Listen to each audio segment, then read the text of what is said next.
सर्वोच्च अदालतलाई प्रधानमन्त्री केपी शर्मा ओलीले पठाउनु भएको लिखित जवाफको पूर्ण पाठ। समृद्ध नेपाल र सुखी नेपाली बाहेक मेरो कुनै स्वार्थ छैन।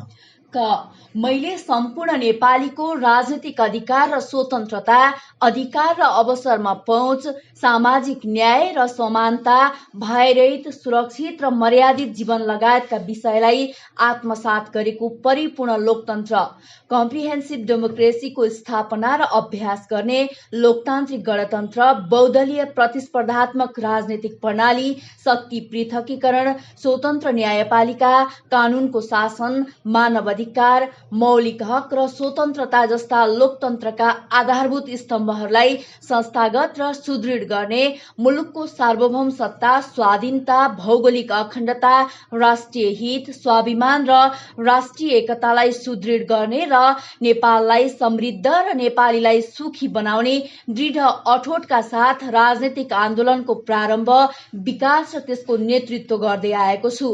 निरीशंस दमन र अमानवीय यातनाका बावजुद राजनीतिक, आर्थिक, सामाजिक, विदेश सम्बन्ध, समग्र विकास र सुशासनका आयामहरूमा स्पष्ट र मौलिक दृष्टिकोण र नीतिसहित अविचलित रूपमा आम नेपालीलाई एकताबद्ध गर्न र राजनीतिक आन्दोलनलाई निष्कर्षमा पुर्याउन मेरा सम्पूर्ण प्रयासहरू केन्द्रित छन्। आधा शताब्दी लामो मेरो राजनीतिक जीवनमा जनता नै सार्वभौम सत्ता र राज्य शक्तिका स्रोत हुन् र संवैधानिक सर्वोच्चता हुनुपर्छ भन्ने मान्यता राख्दै आएको छु। लोकतन्त्र प्रतिको मेरो निष्ठा अटल छ र जनअधिकारका विषयमा मैले कहिल्यै सम्झौता गरेको छैन। नेपालको धरती, नेपालको प्रकृति, नेपालको समृद्धि तथा नेपालीको सुख, सम्मान, सुरक्षा र स्वाभिमान बाहेक मेरा लागि अन्य कुनै स्वार्थका विषय छैनन्। मेरो नेतृत्वमा विक्रम सम्वत 2074 साल फागुन 3 गते सरकार गठन भए लगत्तै सरकारले संविधानको सफलतापूर्वक कार्यान्वयन गर्ने संघीय लोकतान्त्रिक गणतन्त्रात्मक शासन प्रणालीलाई व्यवहारमा संस्थागत गर्ने, सामाजिक, आर्थिक लगायत राष्ट्रिय जीवनका सबै क्षेत्रमा जनआकांक्षा अनुरूप विकास, निर्माण र सुधारका अभियान तीव्रताका साथ सञ्चालन गर्ने, आधुनिक र गुणस्तरीय भौतिक पूर्वाधारको निर्माण र स्तर उन्नति गर्ने, कृषिको आधुनिकीकरण, उद्योग व्यवसायको विकास र स्वदेशमै रोजगारी सिर्जनामा जोड दिने, शान्ति, सुव्यवस्था, कानूनको शासन र सुशासनको प्रवर्धन गर्दै सामाजिक सेवा प्रवाहमा सुधार गर्ने, भ्रष्टाचार हुन नदिने र भ्रष्टाचार जन्य क्रियाकलापमा संलग्नलाई कारबाहीको दायरामा ल्याउने लगायतका कार्यहरू प्रभावकारिताका साथ सम्पन्न गर्दै आएको छ। सरकारले देशको सार्वभौम सत्ता, भौगोलिक अखण्डता, स्वाधीनता र स्वतन्त्रताको रक्षा र अभ्यास गर्दै समानता, राष्ट्रिय हित, सम्मान र स्वाभिमानको प्रवर्धन गर्दै छिमेकी लगायत सबै मित्र राष्ट्र र विकास साझेदारहरूसँगको सम्बन्धलाई सुदृढ तुल्याउँदै आएको छ। सरकारले राष्ट्रियताको सुदृढीकरण, विकास, सुशासन र समृद्धिका लागि राष्ट्रिय सामर्थ्यलाई एकताबद्ध गरी परिचालन गर्न स्पष्ट दृष्टिकोण, लक्ष्य, रणनीति, कार्यान्वयनको कार्ययोजना सहित निरन्तर अविचलित रूपमा कार्य गर्दै आएको छ। सरकारले छोटो समयमा हासिल गरेका उपलब्धिले आम जनतामा उत्साह सिर्जना भएको छ। विकास सम्भव छ र गर्न सकिन्छ भन्ने विश्वास जनतामा बढ्दै गएको छ। सरकार गठनको परिवेश र विकसित गतिविधि। विक्रम सम्वत 2074 को आम निर्वाचनको समयमा तत्कालीन नेपाल कम्युनिस्ट पार्टी एमाले र तत्कालीन नेपाल कम्युनिस्ट पार्टी माओवादी केन्द्रबीच साझा घोषणा पत्र तथा फरक फरक चुनाव चिन्ह सहित जनताको आकांक्षा सम्बोधन हुने गरी मुलुकका तमाम समस्या समाधानका लागि प्रतिबद्धता व्यक्त गरिएको हो। सो प्रतिबद्धता पूरा गर्नका लागि मलाई भावी प्रधानमन्त्रीका रूपमा प्रस्तुत गरी 2074 साल असोज 17 गते तत्कालीन नेकपा एमाले र नेकपा माओवादी केन्द्र बीच वाम गठबन्धन बनाएर निर्वाचन लड्ने र निर्वाचन लगत्तै पार्टी एकता गर्ने उद्घोष गरिएको थियो।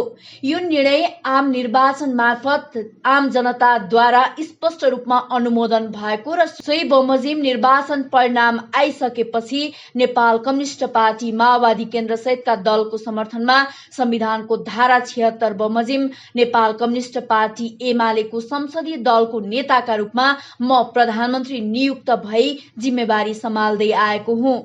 प्रतिनिधि सभामा नेपाल कम्युनिस्ट पार्टी एमालेको पहिलो हुने निर्वाचित हुनेतर्फ 80 र समानुपातिक प्रतिनिधित्वतर्फ 41 गरी 121 तथा तत्कालीन नेपाल कम्युनिस्ट पार्टी माओवादी केन्द्रको पहिलो हुने निर्वाचित हुनेतर्फ 36 समानुपातिक तर्फ 17 गरी 53 सहित तत्कालीन दुवै दलबाट 174 प्रतिनिधि सभा सदस्य रहेकाले प्रतिनिधि सभाको कुल सदस्य संख्या 275 को करिब 2/3 सदस्यको समर्थन मलाई प्राप्त भएको हो।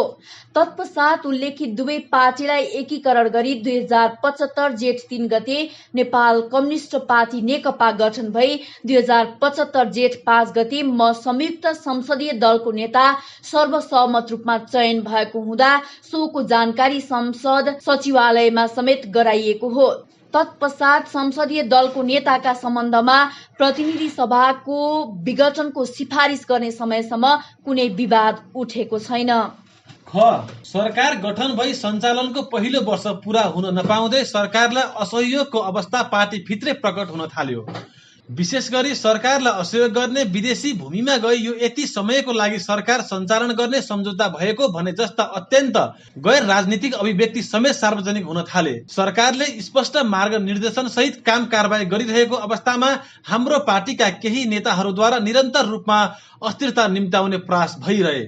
जनादेश र जनभावना विपरीत राष्ट्रिय राजनीतिलाई अन्त्यहीन एवं अर्थहीन विवादमा अल्झाएर गतिरोध सिर्जना गराएपछि, संसदलाई अर्थहीन तुल्याएपछि र जननिर्वाचित सरकारलाई असहयोग विरोध र अलोकतान्त्रिक हस्तक्षेप गरी सरकारको कार्य सम्पादनमा निरन्तर अवरोध सिर्जना गरिएको कारण सरकारले बाँकी अवधि निष्प्रभावी भई खेर जाने देखिएपछि मुलुकको कार्यकारी अधिकार प्राप्त प्रधानमन्त्रीको हैसियतले मेरो सामु नयाँ जनादेशका लागि सार्वभौम जनता समक्ष जानुको विकल्प रहेन।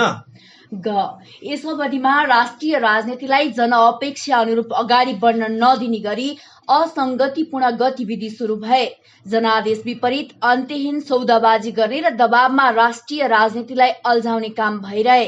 विभिन्न बाधाहरू पन्छ्याउँदै सरकारले जनअपेक्षा अनुरूप काम गर्न सुरु गरिरहेको अवस्थामा सरकारको कार्यकालका सम्बन्धमा मुलुक बाहिर गएर राष्ट्रिय स्वाधीनता र सम्मानमा आँच पुग्ने गरी अस्थिरताको सन्देश छर्ने, म मुलुकमा नभएको समयमा सरकारको कार्यकालका सम्बन्धमा वक्तव्य दिने, देश डुब्न लाग्यो भन्दै बचाउन माझी गुहार्ने जस्ता गतिविधि हुन थाले। तथापि संविधानको कार्यान्वयनका लागि नयाँ कानून निर्माण, संघीयताको कार्यान्वयन र मुलुकको सामाजिक आर्थिक रूपान्तरणमा केन्द्रित भइरहेको अवस्थामा पार्टीका कतिपय नेताहरूका आँखा निरन्तर पद, प्रतिष्ठा र सत्ता प्राप्तिमा मात्रै केन्द्रित भए। आफ्नो काँधमा आएको ऐतिहासिक अभिभारा पूरा गर्ने गरी नीति निर्माण, राज्य सञ्चालन र जनपरिचालनमा केन्द्रित हुनुपर्ने नेकपालाई केही नेताहरूले आफ्नो असन्तुष्टि, कुण्ठा र आत्मकेन्द्रित सोचहरूको बन्धक बनाउने प्रयास गरे। सरकारलाई निष्प्रभावी तुल्याउने प्रयासलाई चिर्न सार्वभौम सत्ता सम्पन्न जनता समक्ष जानु नै उत्तम विकल्प मानी प्रतिनिधि सभा विघटनको सिफारिस गरिएको हो। निर्वाचनको समयमा गरिएको घोषणा पत्रको मर्म बमोजिम समृद्ध नेपाल सुखी नेपालीको अभियानलाई हाँक्न सक्ने गरी योग्यता क्षमताका आधारमा मन्त्री परिषद पुनः गठन गर्न खोज्दा आफ्नो र पराईका किता काट गरेर सो विषयलाई टुङ्गोमा पुग्न दिइएन। महत्वपूर्ण संवैधानिक अङ्गहरूमा रिक्तता सिर्जना हुन थाल्यो। संवैधानिक अङ्गका रिक्त पद पूर्ति गर्नुपर्ने सम्बन्धमा सम्मानित अदालतमा समेत विभिन्न निवेदनहरू परिरहेको अवस्थामा संवैधानिक दायित्व पूरा गर्न खोज्दा पार्टी भित्रैबाट पटक पटक अवरोध सिर्जना गरियो। सरकारले प्रस्तुत गरेका कतिपय प्रस्तावमाथि संसदले निकास दिन सकेन। यस्तो अवस्थामा स्वार्थपरक सौदाबाजीमा जानु भन्दा सार्वभौम जनतामा जानु नै लोकतान्त्रिक मूल्य अनुरूप हुने ठानी ताजा जनादेशका लागि मैले अग्रसरता लिएको हुँ। प्रधानमन्त्रीको हैसियतले मैले राज्य प्रणालीमा नेतृत्व हस्तान्तरणको एउटा वैधानिक प्रणाली बसाल्ने प्रयास गरेको हुँ। तर यस क्रममा मेरो राजनैतिक चरित्र हत्या गर्ने गरी अत्यन्त लाक्षित र अपमानित गर्दै पार्टी विधान र पद्धति विपरीत आरोप पत्र पेश गर्ने जस्ता कार्य हुन थाले। यसबीचमा सरकारले राष्ट्रियतालाई सुदृढ गर्ने सन्दर्भमा ऐतिहासिक कामहरू गरेको, नेपालको वास्तविक भूभाग समेटेको नयाँ नक्सा प्रकाशन गरिएको, तदनुरूप सर्वसम्मतिका आधारमा संविधान संशोधन गरिएको, समस्या समाधानका लागि मित्र राष्ट्र भारतसँग वार्ताको तयारी भइरहेको, चीनसँग पारवहन लगायत प्रोटोकलमा हस्ताक्षर भएको जस्ता महत्वपूर्ण कामलाई कहिले पनि सकारात्मक रूपमा नलिएको र उल्टै जनतामा भ्रम सिर्जना गर्ने गरी ओझेलमा पार्ने प्रयास भए।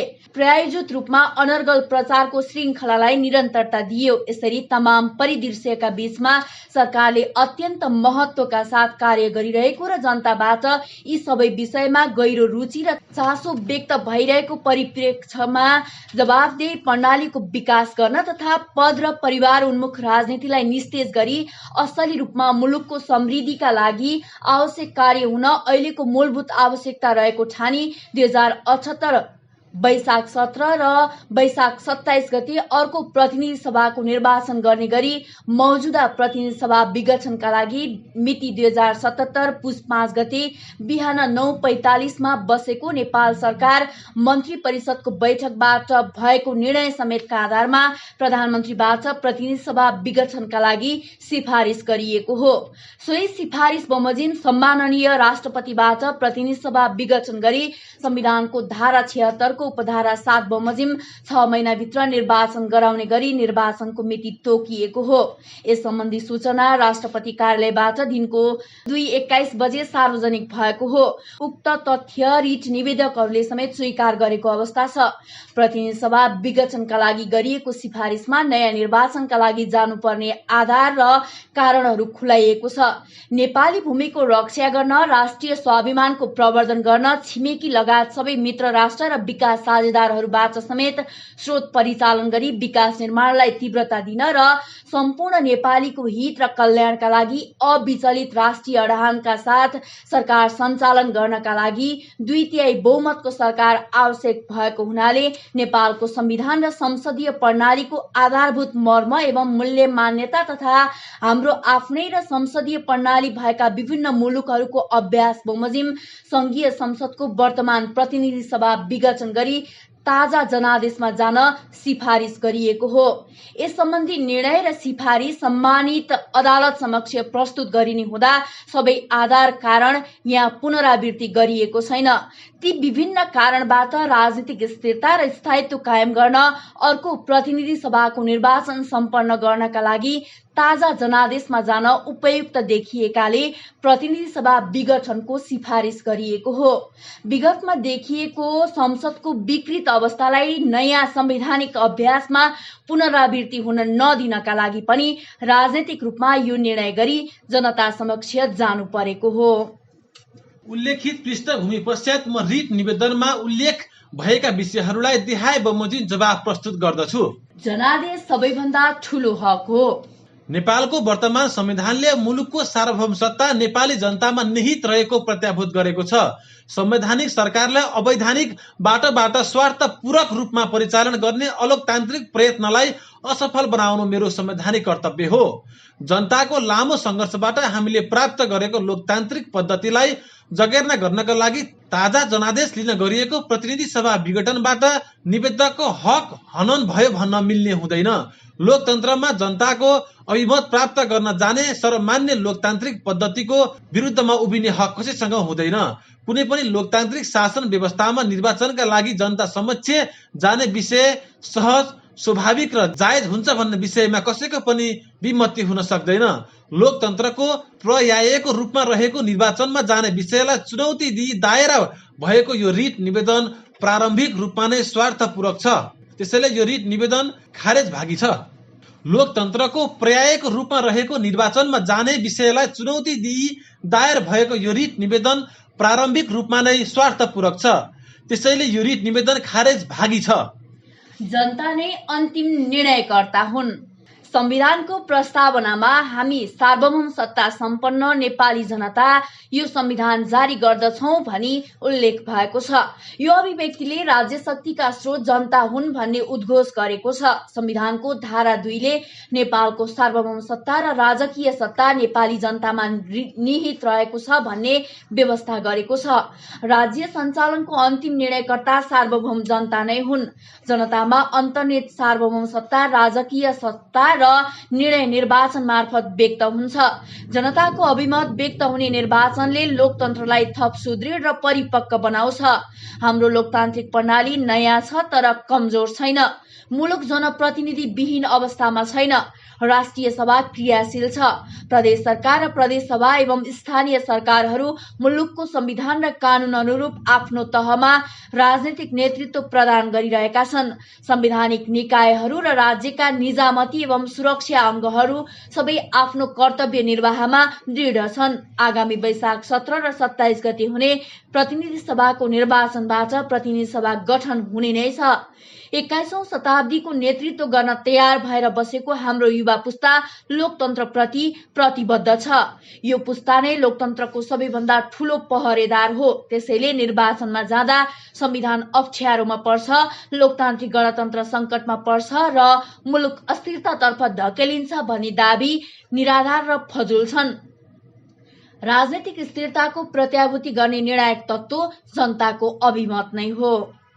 यो राजनीतिक प्रश्न हो। प्रतिनिधि सभाको विघटन गरी निर्वाचनमा जाने विषय नितान्त राजनीतिक विषय हो। यस्ता राजनीतिक प्रश्नमा अदालत प्रवेश नगर्ने संवैधानिक अभ्यास रहेको छ। संसद विघटनका विषयमा यस पूर्व अदालतमा पेश भएका विवादमा अदालतले आत्मा संयमता अपनाई विवादको किनारा गरेको हाम्रो न्यायिक अभ्यास रहेको छ।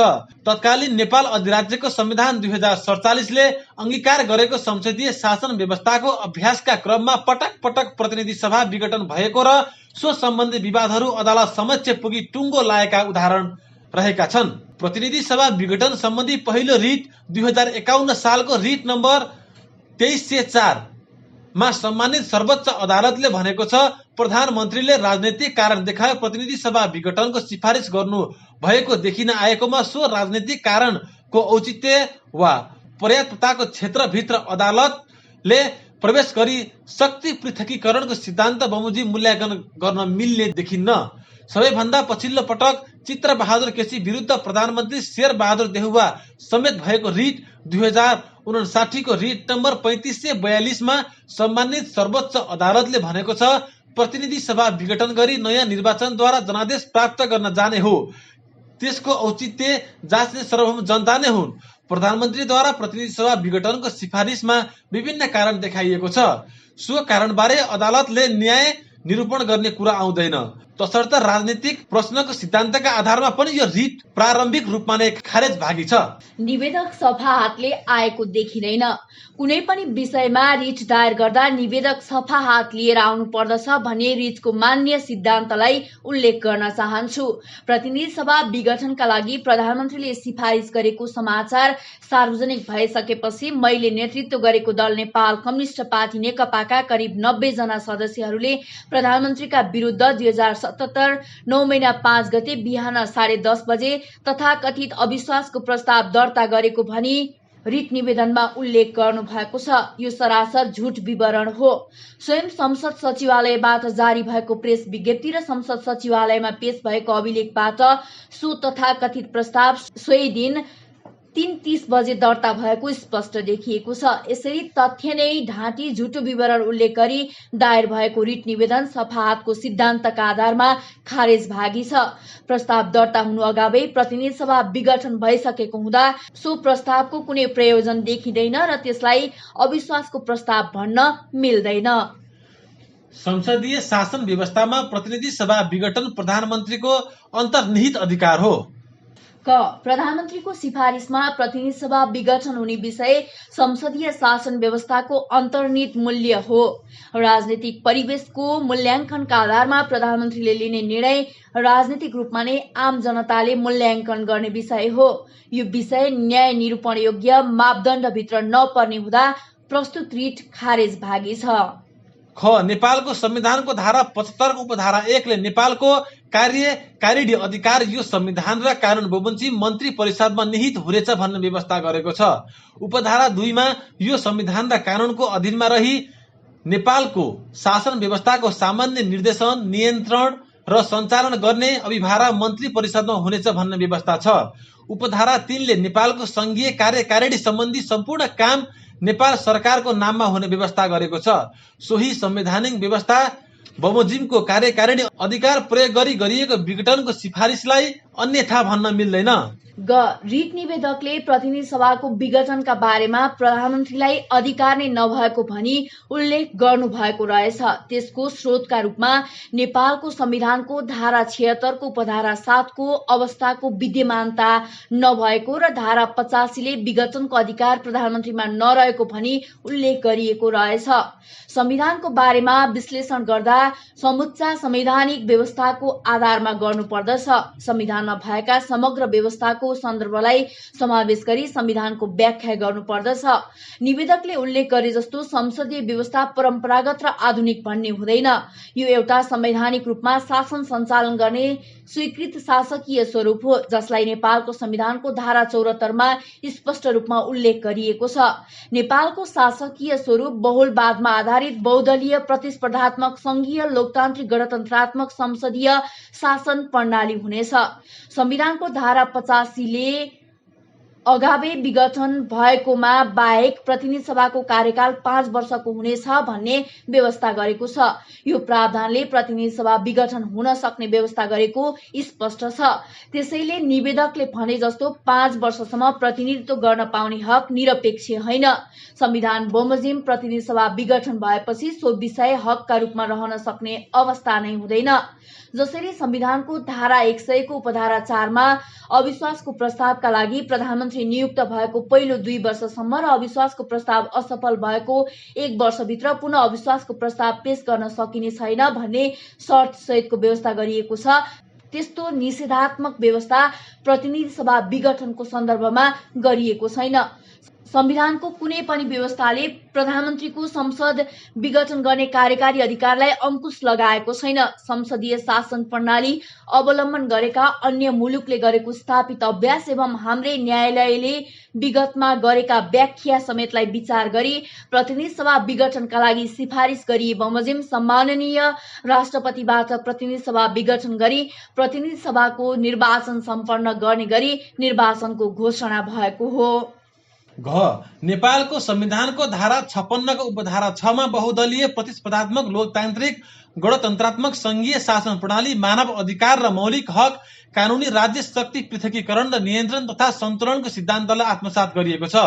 संसदीय शासन प्रणालीमा शक्ति पृथकीकरण तथा नियन्त्रण र सन्तुलन कायम गराउनका लागि प्रधानमन्त्रीलाई संसद विघटन गर्न सिफारिस गर्ने अधिकार रहन्छ। यो अधिकार बेगर नियन्त्रण र सन्तुलन कायम हुन सक्दैन। राज्य शक्तिको नियन्त्रण र सन्तुलनको यो अवधारणा संविधानवादको अपरिहार्य मूल्य पनि हो। कुनै पनि प्रधानमन्त्रीलाई संसद विघटन गर्ने रहर हुँदैन। प्रधानमन्त्री संसदको पनि नेता हो। विघटनको अधिकार कहिले पनि रहरले प्रयोग गरिँदैन, आवश्यकताले गरिन्छ। यो राजनीतिक बाध्यता र अनिवार्यताको उपजको रूपमा रहेको हुन्छ। संसदीय प्रणाली भएको मुलुकका प्रचलन एवं प्रावधानहरू समेत हेर्दा प्रधानमन्त्रीको सिफारिसमा राष्ट्र प्रमुखले प्रतिनिधि सभा विघटनको सिफारिस गर्ने विशेषाधिकारको व्यवस्था गरेको छ भन्ने मान्यतालाई हाम्रो न्यायिक व्याख्यामा समेत स्वीकार गरिएको छ। जहाँसम्म सम्माननीय राष्ट्रपतिबाट हुने कार्य सम्बन्धी विषय छ, यो सम्बन्धमा संविधानको धारा 66 को उपधारा 2 को यो संविधान वा संघीय कानून बमोजिम कुनै निकाय वा पदाधिकारीको सिफारिसमा गरिने भनी किटानी साथ व्यवस्था गरिएको कार्य बाहेक राष्ट्रपतिबाट सम्पादन गरिने अन्य जुनसुकै कार्य मन्त्री परिषदको सिफारिस र सहमतिबाट हुनेछ। त्यस्तो सिफारिस र सहमति प्रधानमन्त्री मार्फत पेश हुनेछ भन्ने संवैधानिक व्यवस्था बमोजिम सम्माननीय राष्ट्रपतिबाट नेपाल सरकार मन्त्री परिषदको निर्णय समेतका आधारमा प्रधानमन्त्रीबाट पेश भएको सिफारिस बमोजिम नै प्रतिनिधि सभा विघटन भएको हो। वैकल्पिक सरकारको कुनै सम्भावना थिएन। नेपालको संविधानको धारा 76 को व्यवस्था सरकारको गठनलाई मार्गदर्शन गर्ने व्यवस्था हो। सोही व्यवस्था बमोजिम म प्रधानमन्त्री नियुक्त भएको हुँ। एउटा दलको बहुमत नभएको अवस्थामा मात्र सरकार गठनका लागि सो धाराका अरू उपधाराहरू क्रियाशील हुने हुन्। धारा 76 को उपधारा 7 ले वैकल्पिक सरकार गठन हुन नसक्ने अवस्थामा प्रतिनिधि सभा विघटन हुन सक्ने अवस्था परिकल्पना गरेको हो। प्रतिनिधि सभा विघटनको सिफारिस गर्दाका अवस्थामा संविधानको धारा 76 को उपधारा 1 कै व्यवस्था बमोजिम मेरो नेतृत्वमा सरकार सञ्चालन भइरहेको हो। मैले नेतृत्व गरेको राजनीतिक दलको संसदमा बहुमत कायम रहेको र सो दलको संसदीय दलको नेता म रहिरहेको अवस्थामा अरू कुनै आधारमा वैकल्पिक सरकार गठन हुने परिकल्पना संविधानले गरेको छैन र धरातलीय यथार्थता पनि यस्तो रहेको छैन। प्रतिनिधि सभाका कुल सदस्य 275 मध्ये 174 सदस्य नेपाल कम्युनिस्ट पार्टी नेकपाका रहेको अवस्थामा अर्को सरकार बन्न सक्ने अवस्था तथ्यले पनि देखाउँदैन। यस्तो अवस्थामा राजनीतिक अस्थिरता र अन्योलता हटाउन र राजनीतिक गतिरोधलाई पार लगाउनको लागि बाध्यात्मक रूपमा राज्य शक्तिका स्रोत जनता माझ ताजा जनादेशका लागि जानु परेको राजनीतिक अवस्था उत्पन्न भएको म उल्लेख गर्न चाहन्छु। माथि उल्लेख गरे बमोजिम एकातिर वैकल्पिक सरकारको सम्भावना सम्म नभएको र अर्कोतर्फ सरकार सञ्चालनको वैधानिक अधिकारलाई गैर संवैधानिक तवरले निरन्तर अवरोध भई सरकारले काम गर्न नदिएको अवस्थामा प्रतिनिधि सभा विघटन गर्नुपर्ने बाध्यात्मक राजनीतिक परिस्थिति आइपरेको हो। संविधानले संसदीय दललाई समष्टिमा मात्र चिन्दछ। नेपालको संविधानको धारा 269 ले राजनीतिक दल गठन र दर्ता र सञ्चालन सम्बन्धमा व्यवस्था गरेको छ। संविधानको धारा 271 ले निर्वाचनमा भाग लिन चाहने राजनीतिक दलले संघीय कानून बमोजिम निर्वाचन आयोगमा दर्ता गर्नुपर्ने र धारा 272 मा यस्तो दलको गठन, दर्ता, सञ्चालन तथा अन्य व्यवस्था संघीय कानून बमोजिम हुने व्यवस्था गरेको छ। यसरी निर्वाचन प्रयोजनका लागि दर्ता भएका दलहरूको प्रतिस्पर्धाबाट नै प्रतिनिधि सभामा बहुमत प्राप्त गर्ने दलको संसदीय दलको नेता वा बहुमत प्राप्त नभएमा 2 वा 2 भन्दा बढी दलको समर्थन प्राप्त गर्ने व्यक्तिलाई नै प्रधानमन्त्रीमा नियुक्त गर्ने व्यवस्था छ। यदि त्यस्तो अवस्था नभएमा संसदमा भएको सबैभन्दा ठूलो दलको संसदीय दलको नेतालाई नै प्रधानमन्त्री बनाउने व्यवस्था संविधानको धारा 76 मा गरिएको छ। संघीय कानूनको रूपमा रहेको राजनैतिक दल सम्बन्धी ऐन 2073 को दफा 25 ले कुनै राजनैतिक दलबाट निर्वाचित सदस्यलाई स्वतः त्यस संसदीय दलको सदस्य हुने व्यवस्था गरेको छ। यस संवैधानिक तथा कानूनी प्रबन्धबाट संविधानले संसदीय दललाई समष्टिगत रूपमा मात्र चिन्दछ। यसभित्र गएर कुन सदस्यले आफ्नो संसदीय दलको नेता तथा प्रधानमन्त्रीलाई विश्वास गरेको थियो वा थिएन भनी अदालतले न्याय निरूपण गर्न सक्दैन। विक्रम सम्वत 2051 सालमा तत्कालीन प्रधानमन्त्रीले गरेको प्रतिनिधि सभा विघटनको मुद्दामा सम्मानित सर्वोच्च अदालतले संविधानले दलीय आधारमा सदस्यहरूको समर्थन स्वतः प्राप्त हुने कुरा अनुमान गरी त्यस आधारमा दल वा दलका नेतालाई मान्यता दिएको देखिन आउँछ भनी सिद्धान्त प्रतिपादन भएको अवस्थामा संसदीय दलको समष्टिको सिद्धान्त विपरीत दलीय अनुशासन संसदीय दलको नेताले उल्लङ्घन गरेको बेहोरा उल्लेख गरी दायर भएको रिट तर्कसङ्गत नदेखिँदा खारेज गरी पाऊ। विघटन गर्न संविधानले अधिकार दिएको छ। क नेपालको संविधानको प्रस्तावनाले जनताको प्रतिस्पर्धात्मक बहुदलीय लोकतान्त्रिक शासन प्रणाली, नागरिक स्वतन्त्रता, मौलिक अधिकार, मानव अधिकार, बालिक मताधिकार, आवधिक निर्वाचन, पूर्ण प्रेस स्वतन्त्रता तथा स्वतन्त्र, निष्पक्ष र समक्ष न्यायपालिका र सक्षम न्यायपालिका र कानूनी राज्यको अवधारणा लगायतका लोकतान्त्रिक मूल्य मान्यता आत्मसात गरेको छ। संविधानको धारा 2 मा नेपालको सार्वभौम सत्ता र राजकीय सत्ता नेपाली जनतामा निहित हुने व्यवस्था गरेको छ। धारा 74 मा संसदीय शासन प्रणाली अवलम्बन गरी सो प्रणालीका विशेषतालाई स्वीकार गरिएको छ। कुनै पनि राजनीतिक प्रणालीका आफ्नै विशेषता तथा गुणहरू हुन्छन्। त्यसैगरी संसदीय व्यवस्थाका पनि केही विशिष्ट गुणहरू छन्। यस प्रणालीमा कार्यकारिणी अधिकार प्रधानमन्त्रीमा रहन्छ। प्रधानमन्त्रीले संसद विघटन गर्न पाउने अधिकार संसदीय प्रणालीको आधारभूत विशेषताभित्र पर्दछ। सो विशेषता बेगर धारा 74 क्रियाशील हुन सक्दैन। त्यसैगरी धारा 85 ले प्रतिनिधि सभाको कार्यकाल अगावै विघटन हुन सक्ने अवस्थालाई स्वीकार गरेको छ। धारा 91 को उपधारा 6 को खण्ड क मा उल्लिखित प्रतिबन्धात्मक वाक्यांशले पनि प्रतिनिधि सभा विघटन हुने कुराको परिकल्पना गरेको छ। यस सम्बन्धमा कुनै पूर्व शर्त राखिएको छैन। ख संविधानको धारा 215 को उपधारा 6, धारा 216 को उपधारा 6 र धारा 225 लाई धारा 85 सँग तुलना गरेर हेर्दा प्रतिनिधि सभा विघटन गर्न सकिने स्पष्ट छ। प्रधानमन्त्रीले प्रतिनिधि सभा विघटनका लागि सिफारिस गर्न नपाउने भनी संविधानले कहीँ कतै व्यक्त वा अव्यक्त रूपमा रोकेको अवस्था छैन। संविधानको धारा 75 ले प्रदान गरेको कार्यकारिणी अधिकार अन्तर्गत यस विषयमा कुनै सीमा निर्धारण गरिएको छैन।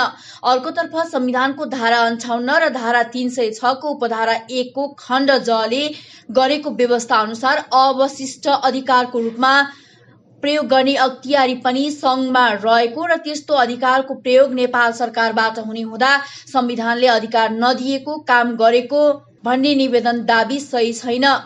अर्कोतर्फ संविधानको धारा 58 र धारा 306 को उपधारा 1 को खण्ड ज ले गरेको व्यवस्था अनुसार अवशिष्ट अधिकारको प्रयोग गर्ने अख्तियारी पनि संघमा रहेको र त्यस्तो अधिकारको प्रयोग नेपाल सरकारबाट हुने हुँदा संविधानले अधिकार नदिएको काम गरेको भन्ने निवेदन दाबी सही छैन।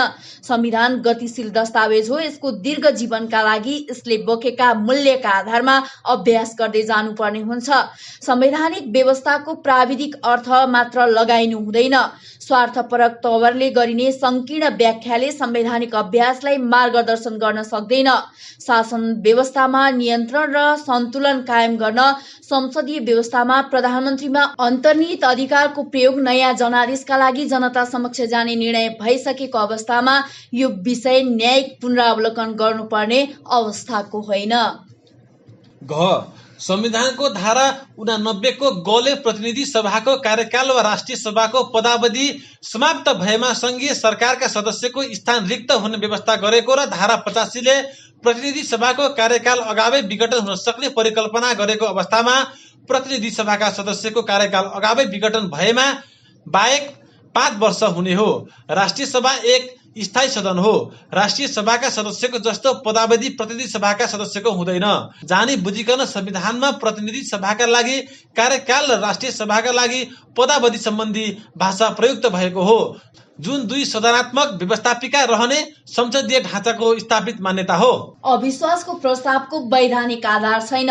रिट निवेदकले मेरा विरुद्ध 2077 9 महिना 5 मा 90 जना प्रतिनिधि सभाका सदस्यले अविश्वासको प्रस्ताव दर्ता गरेकाले मैले प्रतिनिधि सभा विघटनको सिफारिस गर्न नमिल्ने भन्ने दाबी लिएको देखिन्छ। यो दाबी तथ्य त झुटो छ। 2077 9 महिना 5 गते बिहान 9:45 मा बसेको नेपाल सरकार मन्त्री परिषदको बैठकबाट भएको निर्णय समेतका आधारमा प्रधानमन्त्रीले प्रतिनिधि सभा विघटन गरी आगामी 2078 साल वैशाख 17 र वैशाख 27 गते प्रतिनिधि सभाको लागि निर्वाचनको मिति तोक्न सिफारिस गरेको र सोही सिफारिस बमोजिम सम्माननीय राष्ट्रपतिबाट प्रतिनिधि सभा विघटन भई 2078 वैशाख 17 र वैशाख 27 गते निर्वाचन हुने गरी निर्णय भएको हो। यस सम्बन्धी जानकारी सोही दिनको दिउँसो 2:21 बजे राष्ट्रपतिको कार्यालयबाट प्रकाशित विज्ञप्तिमा उल्लेख छ। यसरी प्रतिनिधि सभा विघटन भएपछि कसैले मेरा विरुद्ध अविश्वासको प्रस्ताव दर्ता गरे भन्दैमा त्यसले वैधता पाउन सक्दैन। प्रतिनिधि सभा नै नरहेको अवस्थामा कुनै भिन्न प्रयोजनका लागि कुनै समय संकलित गरेको हस्ताक्षरलाई आधार लिई अविश्वासको प्रस्ताव दर्ता गरियो भन्दैमा त्यस्तो दर्ताले वैधानिकता पाउन सक्दैन। रिट निवेदकले दाबी गरेको बिहान 10:30 बजे अविश्वास प्रस्ताव दर्ता गरेको भन्ने दाबी समेत झुट्टा र फरेबी छ। 2077 9 महिना 8 मा संघीय संसद सचिवालयबाट जारी विज्ञप्तिमा 2077 पुस 5 गते अपराह्न 3:30 मा दर्ता भएको भनी संघीय संसद सचिवालयका प्रवक्ताले सूचना प्रकाशित गरिसकेको परिप्रेक्ष्यमा अविश्वासको प्रस्ताव छल्न खोजेको भनी रिट निवेदकले दिएको दाबी सरासर झुटो छ। तथ्य नै घाँटी झुटा तथा फरेबी विवरण उल्लेख गरी अदालतलाई गुमराहमा पार्ने गरी दायर भएको रिट निवेदन खारेज भागी छ। 6 महिनाभित्र अधिवेशन आह्वान भएको छ। रिट निवेदकले संविधानको धारा 93 को उपधारा 1 बमोजिम संसदको एउटा अधिवेशन र अर्को अधिवेशन बीचको अवधि 6 महिना भन्दा बढी हुन नहुने संवैधानिक व्यवस्था बमोजिम पौष 18 गते भित्र संसदको अधिवेशन बोलाउनु पर्ने भनी उल्लेख गरेको पाइयो। यो संवैधानिक व्यवस्था बमोजिम नेपाल सरकार मन्त्री परिषदको मिति 2077 पुष 10 गतेको सिफारिस बमोजिम सम्माननीय राष्ट्रपतिबाट राष्ट्रिय सभाको अधिवेशन 2077 साल पुष 17 गते आह्वान भई चालू रहेको छ। विघटित प्रतिनिधि सभाको अधिवेशन बस्ने अवस्था नै हुँदैन। यो विषयमा सम्मानित सर्वोच्च अदालतले चित्रबहादुर केसी विरुद्ध प्रधानमन्त्री शेरबहादुर देउवा भएको 2059 सालको रिट नम्बर 3542 मा 6 महिनाभित्र संसदको अधिवेशन आह्वान गर्ने विषय जीवित संसदको हकमा लागू हुने भनी व्याख्या समेत भइसकेको हुँदा निवेदन दाबी कायम हुने अवस्था छैन। विघटनको सिफारिस दुराशयपूर्ण छैन। क रिट निवेदनमा प्रतिनिधि सभा विघटनको सिफारिस दुराशयबाट अभिप्रेरित रहेको भनी लगाइएको आरोप कुनै आधार प्रमाण र तथ्यले समर्थन गरेको नभई हचुवा र काल्पनिक दाबी देखिन्छ। यस विषयमा हरिप्रसाद नेपाल विरुद्ध प्रधानमन्त्री गिरिजाप्रसाद कोइरालाको रिट 2051 सालको रिट नम्बर 2304 मा सम्मानित सर्वोच्च अदालतले व्याख्या गरिसकेको छ। सो आदेशमा भनिएको छ, दुराशय भन्ने कुरा अनुमान गर्ने कुरा होइन, प्रमाणहरूबाट शंकारहित रूपमा प्रमाणित भएको हुनुपर्छ। त्यसैगरी चित्रबहादुर केसी विरुद्ध प्रधानमन्त्री शेरबहादुर देउवा भएको 2059 सालको रिट नम्बर 3542 मा भनिएको छ, दुराशय प्रमाणित हुन तथ्ययुक्त र युक्तिसंगत आधार हुनुपर्छ। दुराशयपूर्ण कार्य भन्ने प्रमाणित हुन कुनै खास घटना तथ्यगत रूपमा प्रमाणित हुनुपर्दछ। प्रस्तुत प्रतिनिधि सभा विघटनको सम्बन्धमा प्रधानमन्त्रीको कुनै खास वैयक्तिक आचरणका कुरा कहीँ कतै विचाराधीन रहेको देखाइएको छैन। प्रतिनिधि सभा विघटनका सम्बन्धमा स्पष्ट रूपमा निवेदकहरूले सम्माननीय प्रधानमन्त्रीको बदनियत भएको तथ्य देखाउन नसकेको अवस्थामा बदनियत ठहर गर्ने भरपर्दो आधार, कारण र प्रमाण रहेको देखिन्न। प्रस्तुत आधारमा समेत निवेदन दाबी निरर्थक रहेको देखिन्छ। बिना आधार दुराशयको आरोप लगाउने निवेदकको दाबी नै दुराशयपूर्ण रहेको देखिन्छ। ख पार्टीमा उत्पन्न अन्त्यहीन गतिरोध र त्यसले सरकार र संसद सञ्चालनमा पारेको अवांछित प्रभावबाट मुलुकलाई निकास दिन संवैधानिक तथा राजनीतिक आवश्यकता समेतको आधारमा प्रतिनिधि सभा विघटनको सिफारिस गरेको हुँ। प्रतिनिधि सभा विघटन बाध्यता हो। म प्रधानमन्त्री निर्वाचित हुन साथै पार्टीका केही नेताबाट सरकार, संसद, संसदीय दल र पार्टी सञ्चालनमा योजनाबद्ध र षड्यन्त्रपूर्ण रूपमा असहयोग, अवरोध र हस्तक्षेप हुन थाल्यो। मन्त्रीमण्डलको गठन, पुनर्गठन, प्रधानमन्त्रीको विशेषाधिकार मानिने संसदीय प्रणालीको मान्यताको विपरीत मन्त्रीमण्डलमा आफ्ना समूह स्वार्थका व्यक्तिहरू समावेश गराउन निरन्तर दबाव दिइयो।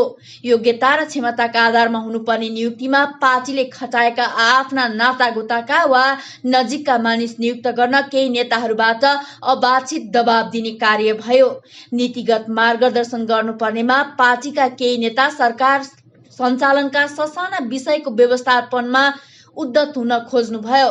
संसदीय दल जसले पार्टी, संसद र सरकारको बीचमा समन्वयकारी भूमिका खेल्दै सरकारका प्रस्तावहरूलाई संसदबाट पारित गराउन नेतृत्वदायी भूमिका खेल्नुपर्नेमा सो नभई सधैँभरि अवरोध र असहयोग मात्रै भयो।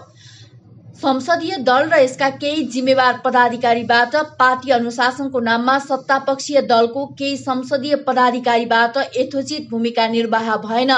संसदका केही समितिहरूबाट संविधानको कार्यान्वयन, जनआकांक्षा अनुरूप विकासका कार्यहरू र सामाजिक रूपान्तरणका विषयमा सरकारले पेश गरेका विधेयक र प्रस्तावहरूलाई वर्षौंसम्म अनिर्णित अवस्थामा राख्ने र सरकारका हरेक अग्रगामी एजेन्डाहरूलाई असफल बनाउन भूमिका खेल्ने काम भयो। संसदमा सरकारले पेश गरेका राष्ट्रिय प्रतिबद्धता व्यक्त भइसकेका र मुलुकको अन्तर्राष्ट्रिय सम्बन्ध र छविलाई प्रभावित पार्ने गम्भीर विषयहरूलाई वर्षौंसम्म छलफलको कार्यसूचीमा समावेश नै गरिएन। पार्टी, संसद र सरकारको नेतृत्वमा रहेको नाताले पार्टी र संसद दुवैमा दलीय अनुशासन कायम गराउनु पनि मेरो प्रमुख कर्तव्य हो। पार्टीमा अनुशासन कायम गर्न संसदको विघटन गर्नु एउटा स्थापित संसदीय अभ्यास हो। व्यक्तिगत राजनैतिक स्वार्थका लागि मैले संविधान, कानून, संसदीय अभ्यास र जनमतको भावना प्रतिकूल हुने कुनै सम्झौता गरी पदमा टिकिरहने विकल्प रोजिन। दलभित्र झाँगिदो राजनीतिक गतिरोधका कारण सरकार सञ्चालन गर्दा हाम्रो दलले घोषणा पत्र मार्फत निर्वाचनमा व्यक्त गरेका प्रतिबद्धताहरू पूरा गर्न सक्ने अवस्था मैले देखिन।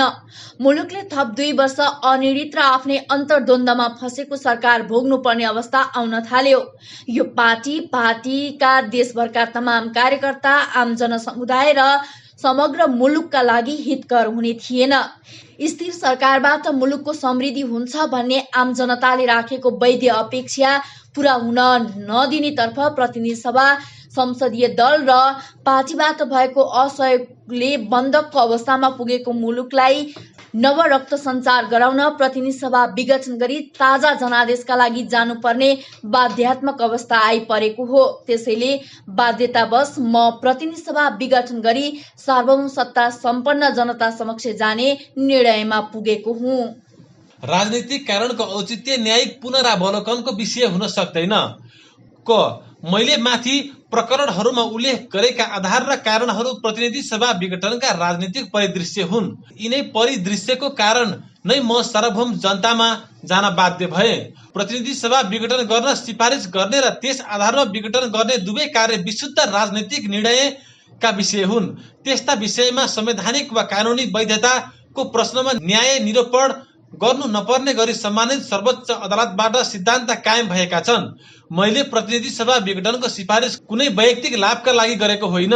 देश र जनताको हितको अगाडि पद र परिवार कहिले मेरा प्राथमिकताका विषय बनेनन्।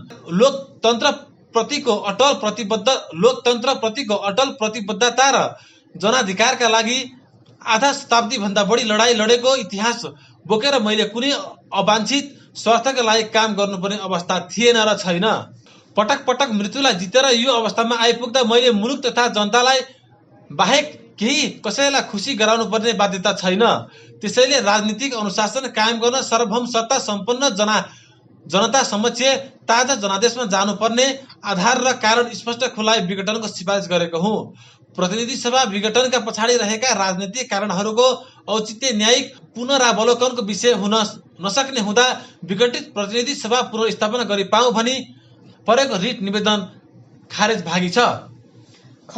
संविधानको मर्यादा कायम राख्न, मुलुकको राजनीतिलाई अस्थिरता र अस्वस्थ अभ्यासतर्फ जानबाट रोकी राजनीतिक स्थिरताका लागि मार्ग प्रशस्त गर्न, सुसंस्कृत दलीय राजनीतिक अभ्यास बसाउन र लोकतान्त्रिक एवं विधिमा आधारित जनउत्तरदायी शासन प्रणालीलाई व्यवहारमा उतारी समग्रमा राष्ट्र र जनताको हित प्रवर्धन गर्ने उद्देश्यले गरिएको प्रतिनिधि सभा विघटनको सिफारिसलाई बृहत राजनीतिक दृष्टिकोणबाट हेरिनु पर्दछ, न्यायिक निरूपणको विषय बनाइनु हुँदैन। 17 अत माथि विवेचित संवैधानिक व्यवस्था, न्यायिक अभ्यास, संसदीय शासन प्रणालीका आधारभूत मान्यता एवं संसदीय शासन प्रणाली अवलम्बन गर्ने अन्य मुलुकहरूका अभ्यास समेतका आधारमा सार्वभौम सत्ता सम्पन्न जनतालाई नै निर्णायक मानी ताजा जनादेश लिने गरी गरिएको प्रतिनिधि सभा विघटनको सिफारिस र सो सिफारिस बमोजिम भएका काम कारबाहीहरू संसदीय शासन प्रणालीका मान्यता अनुरूप एवं संविधान सम्मत भएको हुँदा रिट निवेदन खारेज गरी पाउन सदर अनुरोध गर्दछु। यस लिखित जवाफका अतिरिक्त मेरो तर्फबाट रहनुहुने माननीय महान्यायाधिवक्ता तथा सरकारी वकिलहरू र विद्वान वरिष्ठ अधिवक्ता तथा अधिवक्ताहरूबाट हुने बहस जिकिर समेतलाई यस लिखित जवाफको अभिन्न अङ्ग मानि पाऊँ। लिखित जवाब प्रस्तुतकर्ता केपी शर्मा ओली, प्रधानमन्त्री। इति सम्बद्ध 2077 साल पुष महिना 17 गते रोज 6 शुभम।